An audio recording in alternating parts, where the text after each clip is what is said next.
I want to share a few insights on time, space, God's law, and our perceptions. So I want to start with this chart today. It comes from Ken Wapnick. It shows here at the left-hand side, we see that spirit and God is noted and that there is a split from there. We see below that Christ's love and then an arrow and a long line pointing down to love and memory of God. And in between there, we see there's the Holy Spirit. Holy Spirit is in the story of the restoration of our mind, of the A Course in Miracles process. We see the Holy Spirit appears to us in our sense, in our dream here in the separation. Holy Spirit appears to us to counsel us along the way of love and the memory of God. All we really need to do is follow the directions that's given by the Course to see that, in fact, we can eliminate the problems of perception and allow ourselves to perceive more clearly Christ's love via the Holy Spirit. We see also that the other split, which we see is parallel to God and Spirit, becomes the ego eventually, and the ego's projections then of a dream of victimhood, the body and special relationships, attack, pain, and death, and the fear of God and the fear of love. And we see these are the ego's defenses, and these are in fact the obstacles to peace in the chapter 19 in the Course in Miracles. The dream of separation is in effect what it is that we're living in our mind as we have been exiled in a sense to the world. The world that we see is an illusion of a world, and God did not create it. For what he creates must be eternal as himself. Yet there is nothing in the world that you see that will endure forever. Some things will last in time a little while longer than those others, including the greater cosmos, and as we shall see below in the passage from the text. But time will come when all things visible will have an end.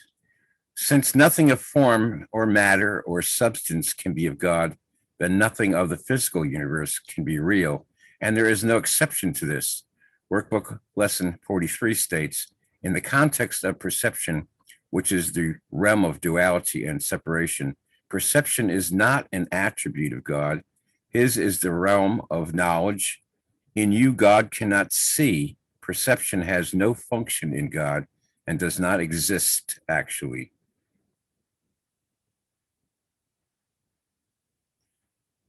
From chapter 13 in your text, in the introduction, we see this. If you did not feel guilty, you could not attack, for condemnation is the root of attack. It is a judgment of one mind by another as unworthy of love and deserving of punishment. But herein lies the split. For the mind that judges perceives itself as separate from the mind being judged, believing that by punishing another, it will escape punishment. All this is but the delusional attempt of the mind to deny itself and escape the penalty of denial. It is not an attempt to relinquish denial, but to hold on to it, for it is guilt that has obscured the Father to you, and it is guilt that has driven you insane. The acceptance of guilt into the mind of God's Son was the beginning of the separation, as the acceptance of atonement is its end. We're going to find that all things that have a beginning must also have an end. Creating God, the Son of God, the Sonship, and the Holy Spirit have no beginning and no end. Everything else in terms of perceptions, in terms of our experience, in terms of the world, in terms of our science, and so on, all has a beginning and also will have an end. The world you see is the delusional system of those made mad by that guilt that we're learning about. Look carefully at this world and you will realize that this is so. For this world is a symbol of punishment, and all the laws that seem to govern it are the laws of death. Children are born into it through pain and in pain. Their growth is attended by suffering, and they learn of sorrow and separation and death. Their minds seem to be trapped in their brain and its powers to decline if their bodies are hurt. They seem to love, yet they desert and are deserted. They appear to lose what they love, perhaps the most insane belief of all.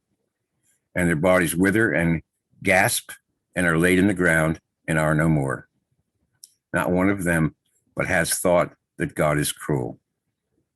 If this were the real world, God would be cruel, for no father could subject his children to this as its price of salvation and be loving. Love does not kill to save. If it did, attack would be salvation, and that's the ego's interpretation, not God's. Only the world of guilt could demand this, for only the guilty could conceive of it. Adam's sin could have touched no one had he not believed it was his father who drove him out of paradise.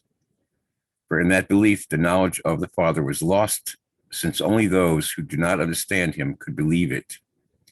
This world is a picture of the crucifixion of God's Son, and until you realize that God's Son cannot be crucified, this is the world you will see. Yet you will not realize this until you accept the eternal fact that God's Son is not guilty. He deserves only love because he has given only love. He cannot be condemned because he has never condemned. The atonement is the final lesson he need learn, for it teaches him that never having sinned, he has no salvation. And one more insight, or one more set of insights that I want to share today about time, space, and physical universes, God's will and our perceptions. God's law does not obtain directly to the world of perceptions, the world that perceptions rules. For such a world could not have been made by the mind, to which perception has no meaning. Yet are his laws reflected everywhere. Not that the world where this reflection is real at all, only because his Son believes it, and from his Son's belief, he could not let himself be separate entirely. He could not enter his Son's insanity with him. And there are no beginnings and there are no endings in God, whose universe is himself. Do not know this simply because you have tried to limit what he created, and so you believe that all creation is limited. How then could you know your creation having defined infinity? Denied infinity, I'm sorry. The laws of the universe do not permit contradiction. What holds for God's holds for you. If you believe you are absent from God, you will believe that he is absent from you. Infinity is meaningless without you, and you are meaningless without God. There is no end to God and his Son, for we are the universe. God is not incomplete, and he is not childless, because he did not will to be alone. He created a Son like himself. Do not deny him his Son, for your willingness to accept his fatherhood has denied you yours. See his creations as his Son, for yours were created in honor of him. The universe of love does not stop because you do not see it, nor have you closed eyes, lost any ability to see. Look upon the glory of his creation, and you will learn what God has kept for you. Nothing can be observed. Nothing has form, physicality, moves, changes, deteriorates, and ultimately dies. Nothing of that is of God. A Course in Miracles is unequivocal about this, which is why we speak of it as being a perfect, non-dualistic thought system. It contains no exceptions, and so the seemingly majestic majesty of the cosmos and perceived glory of nature are all expressions of the ego's thought system of separation, as we see in the wonderful passage from the text. What seems eternal, all will have an end. The stars will disappear. Night and day will be no more. All things that come and go, the tides, the seasons, and the lives of men, all things that change with time and bloom and fade will not return. Where time has set an end is not where eternal is. It's extremely easy to misinterpret A Course in Miracles' emphasis on the illusory nature of the world to mean that we should pay little or no attention to our lives and the experiences of our body, for fear that we would reinforce the dream of our being here. However, this position merely strengthens the belief in the physical body. And as the Course reminds us, it is almost impossible to deny the existence of the world. Nor are we asked to do so. Rather, through the practice of forgiveness, we learn to experience living in this world, not as a sacrifice, burden, or imprisonment, but as a joyful classroom in which the love of God becomes our reality, regardless of its forms of expression. Having been made to serve the ego's insanity and horrific purpose of attacking God and excluding his love, the world could only be horrific. Made by fear, it reproduces fear. Yet what we made to harm can become an instrument of healing when we accept the Holy Spirit's special function. Perhaps the clearest discussion of the Holy Spirit's healing use of the world we made is found in lesson 184, as seen in the following brief excerpt. You have need to use symbols of the world a while, but be you not deceived by them as well. They do not stand for anything at all, but become the means by which you communicate in ways that the world can understand, but which you recognize is not the unity where true communication can be found.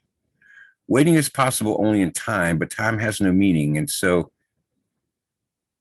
you who may delay can leave time behind simply by recognizing that neither beginnings nor endings were created by the Eternal, who placed no limits on his creation or upon those who create like him.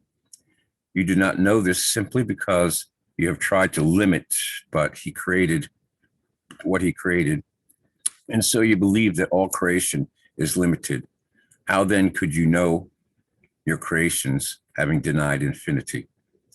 God has given you a place in his mind that is yours and forever. You can keep it only by giving it as it was given you. Could you be alone there when it is given you because God did not will you to be alone? So God's mind cannot be lessened. It can only be increased, for everything he creates has the function of creating and increasing. Love does not limit, and what it creates is not limited. To give without limit is God's will for you, because only this can bring you the joy that is his and that he wills to share with you. Your love is as boundless as his because it is his. The projection of the ego makes an appearance as if God's will is outside yourself and therefore not yours. In this interpretation, it seems possible for God's will and yours to conflict. God then may seem to demand of you what you would not want to give, and thus deprive you of what you want. You cannot be happy unless you do what you will truly, and you cannot change this because it is immutable. It is immutable by God's will and yours. For ourselves, his will would not be extended. For otherwise, his will would not be extended. Let me just take a look at this chart again, and we'll finish up with this idea here now that all of time and space, in fact, is seemingly perceived through these various different ways of perceiving, through the dreams of the victim and the victimhood. The victimizer, always making the victim of our self in terms of its expression about what it is that we don't like, what it is that our dilemma seems to be in our mind. The dreams of victimhood are many, many forms. And in fact, the dreams of victimhood are all exactly the same. However, they're all a simple block from the peace, which in fact we would find if we look instead at love that is given to all by God's will and according to God's grace. If we would be open-minded to accept it, then we would always be able to find peace and therefore undo the dream of victimhood, the possibility of being taken advantage of, the difficulties of seeing ourselves unfairly treated in our mind are harming us in terms of our bodies, but more importantly, are keeping us from the peace of mind of the Holy Spirit and of Christ's love and of God and the memory of God. Our bodies are seen as special, and it is in our bodies that we seem to have special relationships. This is another barrier to peace. In fact, we don't need to be completed by bodies outside ourselves. We need to be completed in our minds, in this Holy Spirit, in the acceptance of the atonement for ourselves. We see also here on this chart that attack, pain, and death are indicated as defenses of the ego. We'll go into that at a later time. Our talk generally is going to be about guilt when we do that, because in fact, we're going to see how pain, attack, and death are all the symptoms of the difficulties of guilt. And we see also that on our chart here, we see there's a separation called fear of God and fear of love. And these are two also formidable sorts of boundaries, of barriers, of burden of self that we seem to carry with us along in our lives. They tend to make us want to condemn others, because in fact, that's what they're about. They're about condemnation, they're about abandonment, and they're about issues that have to do with and relate to control, and specifically control of others and the world outside ourselves, all being impossible actually to accomplish. And so is the fear of God, and so is the fear of love, actually impossible to accomplish. And so is the distance, and so is a separation from God also impossible to actually experience. So this is about the guiltless world. And if you haven't been joining in with the end of guilt in our book series of meetings, look forward to that in the future. And I'll sign off for now, and see you at another time. Thanks for listening.